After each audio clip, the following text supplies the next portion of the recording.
آپ ذکر کر کے دیکھیں، اسم ذات کا ورد پھر بھی ہو سکتا ہے، اللہ اللہ کا ورد پھر بھی ہو سکتا ہے، وہ آپ کرتے ہیں لیکن اس کو اور گہرائی سے محسوس کریں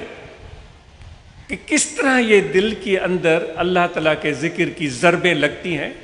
اور اس کے اثرات آپ کے پورے جسم میں پھیل جاتے ہیں۔ اصل روح کی ضرورت ہمیں مشائخ نے بتایا کہ یہ اللہ کا ذکر ہے، 2-3 لقمے جس سے روح کو سیرابی ہو گئی،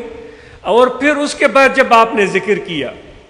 تو روح کو توانائی ملنا شروع ہو گئی، قلب کو توانائی ملنا شروع ہو گئی، فیض محمدی ملنا شروع ہو گیا، مرشد کامل کا فیض ملنا شروع ہو گیا، توجہ ملنا شروع ہو گیا، تصرف ہونا شروع ہو گیا، تو اس سے ہمارے قلب اور روح کو اور طاقت توانائی ملتی ہے۔ یہ ہمارے مرشد نے فرمایا نا، مرشد مربی مہرباں کر صاف دل جو ہی سہن، ان قید کھاں آزاد کر تا ونی ڈساں پہنچو وطن، وطن تو جو اصلی اوہو موگا رہی چھو مست ہت۔ آزاد تھی، ابھی بات ہو رہی تھی آزاد روح کی۔ آزاد روح کی مثال ایسے سمجھیں جیسے کوئی پرندہ ہو، آپ اس کو کسی پنجرے میں بند کر دیں اور اس کے باہر کا دروازہ بھی لاک کر دیں، پنجرے میں وہ پرندہ بیٹھا رہے گا اور اس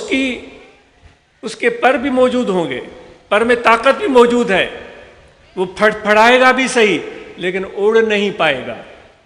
کیونکہ وہ قیدی ہے، وہ پرندہ قیدی ہے۔ تو ہمارا روح، میں اپنے آپ سے پوچھتا ہوں، آپ سے پوچھتا ہوں، کیا ایسا تو نہیں ہے کہ اس روح کے پرندے کو جو خدا کے محبت اور معرفت کے فضاؤں میں اڑنا چاہتا ہے،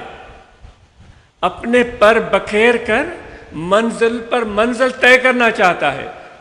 آپ سے سوال ہے، اپنے آپ سے سوال ہے، ایسا تو نہیں ہے کہ ہم نے اپنے روح کو خاش کے اس پنجرے میں قید کر کے بند کر دیا ہے؟ طاقت بھی ہے، پر بھی ہے، اڑنے کی صلاحیت بھی ہے، لیکن وہ بے بس ہے، وہ بے بس ہے، کیونکہ اس کی جو فضا ہے، جو زمین اور آسمان کے درمیان، وہاں پہنچ نہیں ہے، وہاں رسائی نہیں ہے، تو وہ وہاں پر پھڑ پھڑا کے وہ بے بسی کی تصویر بن کر بیٹھا رہتا ہے۔ ہمارے مرشد ہمیں یہ بتا رہے ہیں کہ اس پنجرے کا تالا توڑ دو جس میں ہمارا روح قید ہے۔ اسی وجہ سے تو ہم بے چین ہیں، اس وجہ سے تو ہم تکلیفوں میں مبتلا ہیں، ہم مرنے مارنے پر اتر آتے ہیں، چھوٹی سی بات پر دل میں کینہ پال لیتے ہیں، بغض آ جاتا ہے، دشمنیاں پیدا ہو جاتی ہے۔ ہمارے مرشد کی نظر عنایت یہ ہے، مرشد کامل کی نظر عنایت یہ ہے کہ وہ ہمارے اس روح کے بند پنجرے کے دروازے پر لگے ہوئے تالے کو توڑنے کا حکم دیتے ہیں کہ توڑ دو، اس کو دروازہ کھول دو، اس کو فضاؤں میں اڑنے دو اور اس کو خدا کی بارگاہ تک پہنچنے دو۔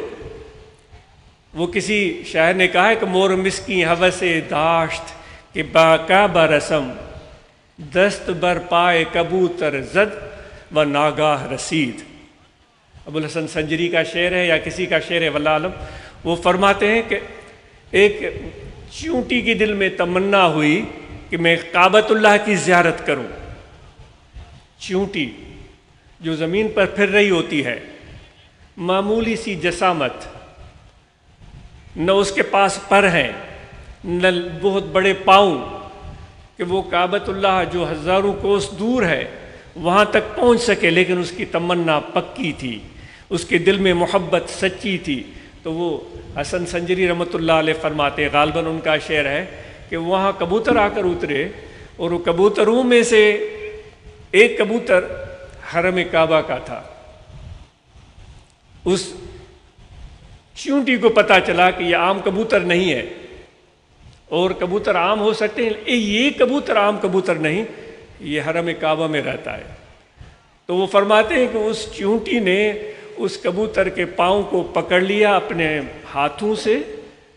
اس کو جکڑ لیا اور اپنے آپ کو مضبوطی سے تھام لیا۔ وہ جب کبوتر اڑا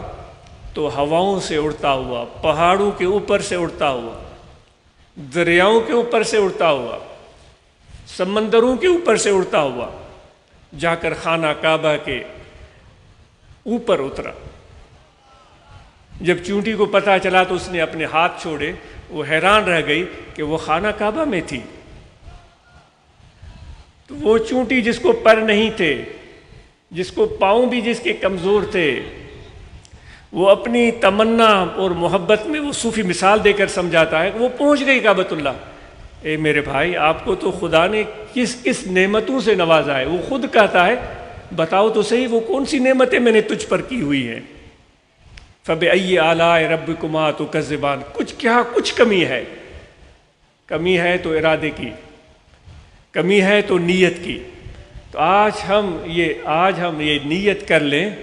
کہ ہم اس دنیا کے خواہشات کا قیدی بننے کے بجائے اپنے روح کو آزاد کر دیں گے، اور ہمارے روح کی منزل اللہ تعالیٰ کا قرب ہوگا، ہمارے روح کی منزل اللہ تعالیٰ کا حضور ہوگا، اور ہم ان لوگوں کے ساتھ رہیں گے جس طرح آیت کریمہ تلاوت کی کہ اے میرے بندو، مجھ سے چاہو، مجھ سے مانگو، دعا کرو، طلب کرو، اہدنا الصراط المستقیم، اے پروردگار ہمیں سیدھے راستے پر چلنے کی ہدایت ہو، ہم چلیں۔ یہ بات تو بہت بڑی ہے کہ سیدھا ہے راستہ، تو اس میں تو کوئی کمی نہیں رہ گئی تھی۔ صراط مستقیم، سیدھا راستہ جو کہ خدا کے حضور تک جاتا ہے، ہدایت کا راستہ جس پر نبی چلے ہیں، صدیق چلے ہیں، شہداء چلے ہیں، صالحین چلے، وہ راستہ۔ لیکن پھر اللہ تعالیٰ نے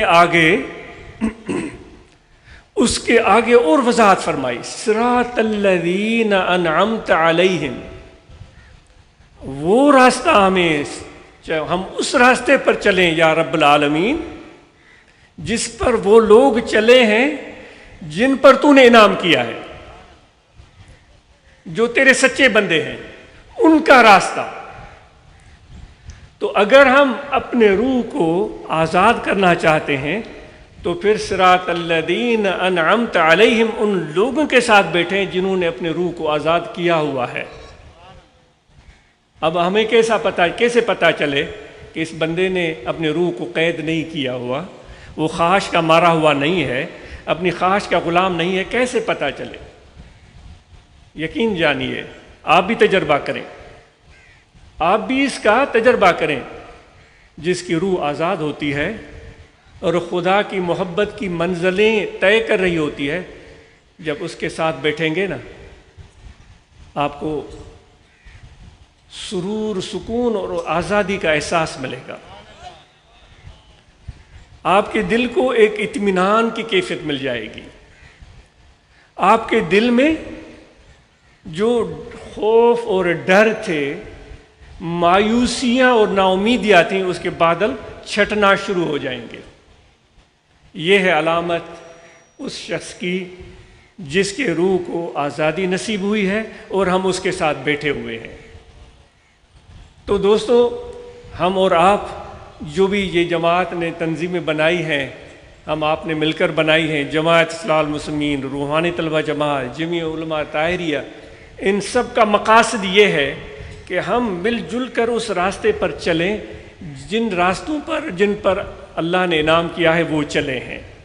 ہمارے مرشد چلے ہیں، ہمارے رہنما چلے ہیں، ہمارے رہبر چلے ہیں، مشائخ نقش بند چلے ہیں۔ ہم اس راستے پر چلیں اور مل جل کر چلیں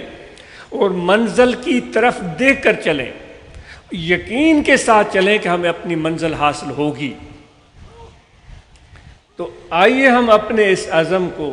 اس ارادے کو، اس یقین کو اور مضبوط کریں۔ اچوت اساں پانچے ارادے کے انہیں یقین ہے کہ انیا ودیک مضبوط کیوں،